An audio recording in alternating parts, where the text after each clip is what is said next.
My sermon will be a textual or expository sermon. Senior Kamoyo tells me when we have an opportunity, it is good to share a few theological words so that when we read here, we know the kind of sermons that we are preaching. Are we together? Are you ready? This is the first type of sermon. It is called a textual sermon. And it is also called, referred to as expository sermon. What happens with this sermon? You only take, 10 verses, one text, and you develop a sermon out of it. They say at times it is very hard, but could be it's one of the best sermons. So it is called textual sermon. It involves a shorter passage, it is detailed, and then the entire outline of the sermon is gotten from that text. And that is what we will be preaching from the book of John chapter 15, reading from verse 1 and go up to verse 8. The second one is called a topical sermon. What a chancellor. Just write and then you can go and Google and you make your own notes. It's called topical sermon. You take a broad topic and you develop a sermon out of it. It's also very good, though it has many variations as we speak, as you prepare the sermon. And the last one is called doctrinal sermon. Why doctrinal? You take some major doctrinal topics, like attributes of God, baptism, atonement, and then you develop a sermon out of them. Are we together? Yes. So mine will be a short one, a textual sermon. I want to define the vine. Vine, the one that we were showing, the pictures you have that has so many fruits. It is derived from a Latin word, vinea, or antheros. And it means a grapevine. And when grapevines are many, they make a vineyard. And a vineyard is a piece of land that is full of vine shrubs. Vine produces grapes, as you have seen in the picture. And when the grapes are pressed, they produce wine, like the one we will be using today for Holy Communion. Vine bush, they don't have a strength to stand on their own, but they are known to resist, to be tensile. They don't break easily away. They are very strong. And it is said a vine can remain around as long as it wants and for many years. So when we are talking about what Jesus was saying, I am the true vine, at least now we can visualize and understand the kind of vine when we are talking about it. Can we open our Bibles, John chapter 15, from verse 1, because we will be reading together. I am the true vine, and my Father is the gardener. Vikisha hapo. Jesus is the true vine. Hizi zingine, they are fake. It's like an imposition. But the true vine, biblical true vine, is our Lord Jesus Christ.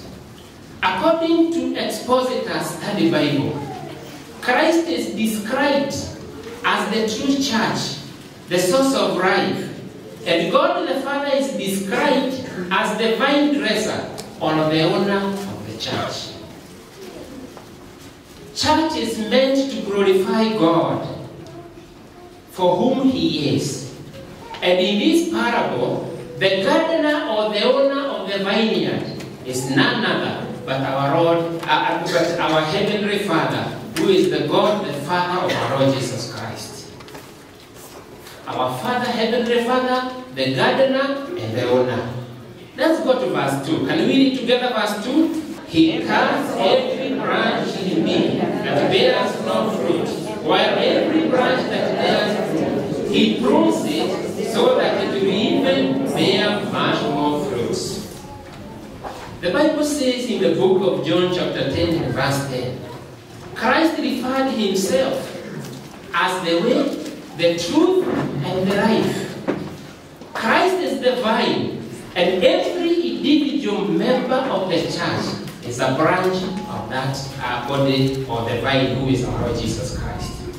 Every member, every Christian is a member of the vine, and it is a branch. So we are called as individual members of the church to collectively and individually join the vine who is our Lord Jesus Christ. There are rewards and consequences of when we join the vine who is our Lord Jesus Christ. Because there are policies, there are guidelines in the Bible that if we want to remain in the vine, then we have to do as the Bible tells us to do. And the Bible says in the book of John chapter 10 and verse 27, that my sheep listen to my voice, and I know them, and they follow me. So for you to remain in the vine, you must recognize the voice of our Lord Jesus Christ, and you must be able to follow him. Are we together? We must do according to the will of God.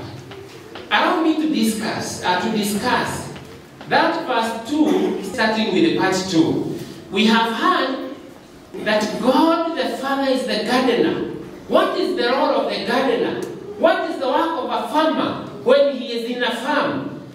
The gardener in this case, who is our God, we are told he has two roles. One is to cut off the branches that do not bear fruit.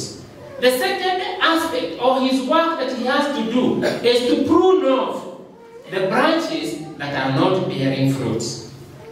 Allow me to start with part B of pruning. Pruning requires careful examination of a specific plant in order to determine what kind of branch needed to be cut off and the ones that are doing well, that they needed to remain so that they can produce even more. Pruning requires a careful separation of those that are doing well and those that are not doing well. And the pruning in this case will require that sons and daughters of God who are called by his name, they are pruned off and separated from the other desires so that they can be able to do according to the will of God. And the verse 3 states that now you are clean because through the word I have spoken. Now you are clean because of the word that I have spoken to you. That is Jesus Christ speaking. Pruning will require every mankind and every one of us that we call on the name of our Lord Jesus Christ so that we are saved. We find that in the book of Acts chapter 2, reading from verse 21. Pruning, friends, it requires separation from other desires of the flesh. In pruning, we are prepared to become Christ-like in what we do, in what we talk, in what we think. The Bible says in the book of Galatians chapter 5, reading from verse 19 to 21, that the acts of flesh are obvious. They include sexual immorality, impurity, debauchery, idolatry, witchcraft, hatred, discord, jealousy, fits of rage, selfish ambitions, desertions, factions, envy, drunkenness, orgies, they are also called wild parties, and other things like those. And the Bible continues to say, as I read, that as I told you before, those who live like that, they will never inherit the kingdom of God. So pruning is a continuous process so that we are made whole, we are made better. The Bible says in the book of 2 Timothy chapter 2, reading from verse 20, that in a large house there are articles not only of gold and silver, but also of wood and clay. Some of them are for special purposes, others are for common use. Those who cleanse themselves from the latter, they will be instruments for special purposes, made holy, useful to the master, and prepared to do every good work. The more we are pruned, the more we are prepared, we are made special for that very specific special purpose that God would want us to accomplish. Pruning. Pruning. Our Heavenly Father is a pruner. Pruning. It is being prepared for every good work that God would want you to partner with Him. Pruning. It will require equipping of saints for the mission that is ahead of us. The Bible says in the book of Hebrews chapter 13 and verse 21 that God will equip you with everything good for doing His will, and may He work in us what is pleasing to Him through Jesus Christ, to whom glory forever and ever. We will be equipped in the process of pruning so that we are equipped with everything good for doing His will, and that through us, our Heavenly Father will be glorified. Pruning, it will require to equip the people of God for the works of the service, so that the body of Christ may be built up. That you can find in Ephesians chapter 4, reading from verse 12. Pruning, friends, pruning. It is going through different experiences in a spiritual journey. God will teach you. And some of the disciples went under pruning. And pruning at times you may not feel as if it is a very comfortable experience. Take an example of Peter, for example. Peter denied Jesus during the trial. But God restored him because He wanted to make him better and better for the ministry that was ahead of him. Peter was also imprisoned because of the service of God. But every time that he left the prison, the Bible says he became better and better equipped for the ministry that was ahead of him. Look at the life of Paul. Paul was crushed on every side. On every side he faced trials. His life was so difficult. But I tell you, friends, by and by, Paul was made to be better. And today that is why we are able to read those epistles. Yes, pruning, you may go through burning. You may go through fire. But Meshach and Abednego, they were never consumed by the fire because you are Master's masterpiece. The Bible says in Genesis chapter 1 verse 28, and God blessed them and said to them, be fruitful and increase in number, fill the earth and subdue it, rule over the sea, fish in the sea, and birds in the sky, and every living creature that moves on the ground. We have been given dominion. We have been given a mission. There is work. We are not allowed to just sit. Then the part here of verse 2 says that I am the true vine and my Father is the gardener. He cuts off every branch in me that bears no fruits. Friends, this is the bad part that I don't like it. Cutting off. I was reading the expository Bible and they say it is a harsh removal. A harsh removal of unwanted branches. Why is it harsh? You don't care what happens to that branch that you are cutting off. Whatever the consequences, shida ni yake, shauri yake. God the Father also cuts off the branches that do not bear fruits. It is not a sweet experience when you undergo demotion. It is not a good experience when you are removed from the grace of God. It is so bad. And then I will give you an example from the book of Luke chapter 19 and verse 24. You know, during the people who are told to go and do business, the Bible says that one of them who did not generate anything, or the master said, take his mina away from him and give it to the person who has more. What does that mean? The people who have more, they will be equipped even better for the ministry that God has called them. Cutting off is a demotion. It's not very good. According to Bible commentary called IVP, Bible background commentary. The writer is saying that those worthless branches that are cut off, they are not even worthy to be taken to the carpenter. They are only good for fuel rubbery. Are we together, friends? That the ones that are cut off, that's what the commentator is saying. They are not even worthy to be taken to carpenter, for carpenter work. They are only good for burning, creating some fuel and all this. But in the process, they are burning. Verse 4 says, can we read together verse 4?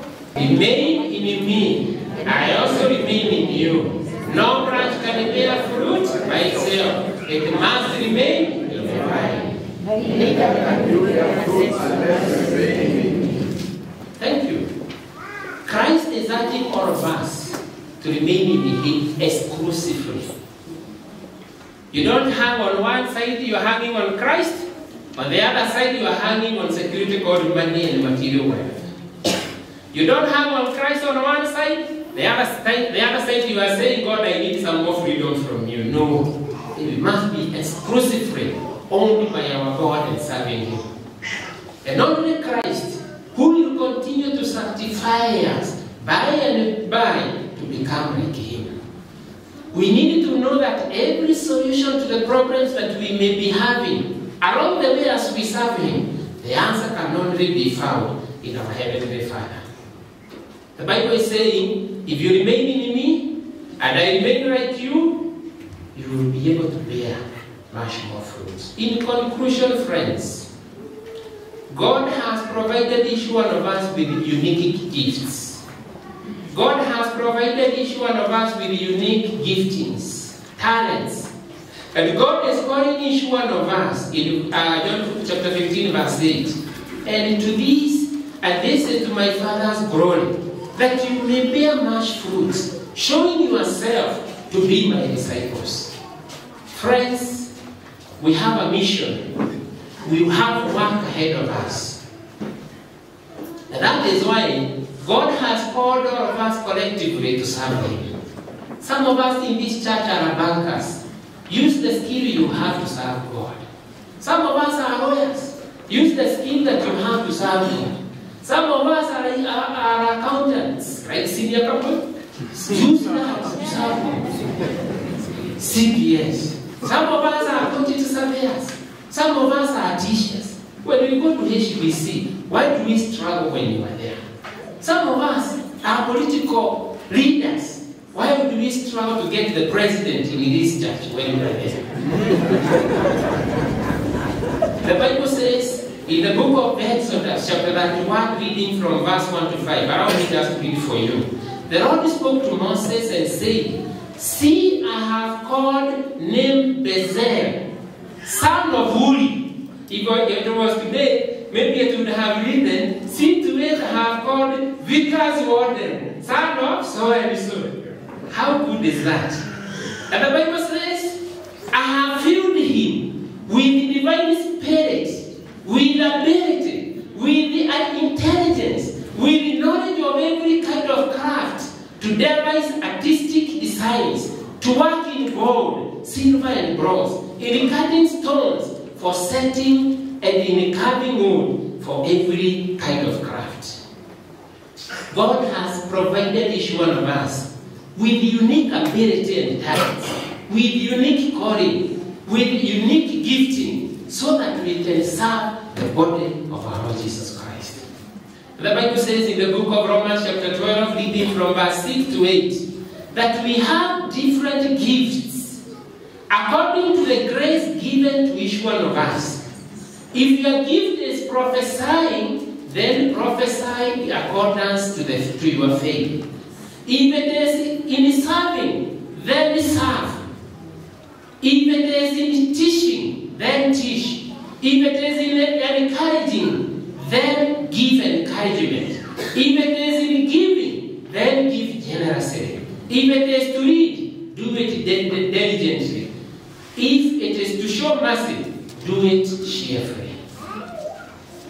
We are called to do quality work in the service of God. And the Bible says, if you would read, I will not go to because of time. If you go to 1 Corinthians chapter 3, reading from verse 10 and following, that we are told we can build on the foundation that is already built of our Lord Jesus Christ and the ministry. But the quality of our work will be tested by fire. And then you will be rewarded for what? It remains. Friends, one time our Venerable Florence spoke about Christians who behave as if they are on skaters or on road boats. You know them, eh? Where people move very fast. After the church service, they disappear. You will never tell which SBC they belong. You will never find them in Kama.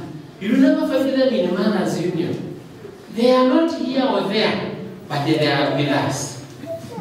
Friends, God is calling on each one of us to wake up and do something in the house of God. God has said, tell your neighbor, do something in the house of God. Just do something in the house of God. Please don't give us some hard time. That we hear you have an issue and then we are struggling. Ati huyo ni nani?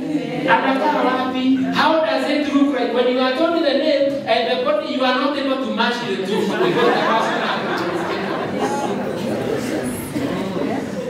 Just look at those pictures. Vine that have done very well. Zimejaa matunda. Supposing St. Mary's we were like this. I'm sure during Sunday services, Christ will be coming and sitting somewhere to be with us in the service. Because of the work we are doing. If you don't do anything in the house of God, you may be there, part of statistics, but you are forgotten very quickly like Simon Makonde. Simon Makonde on a Monday, what happened to him? On Tuesday he was named. On Wednesday he was married. On Thursday he got healed. On Friday he was taken to hospital. On Saturday he died. And on Sunday he was found. And you are forgotten. The name of God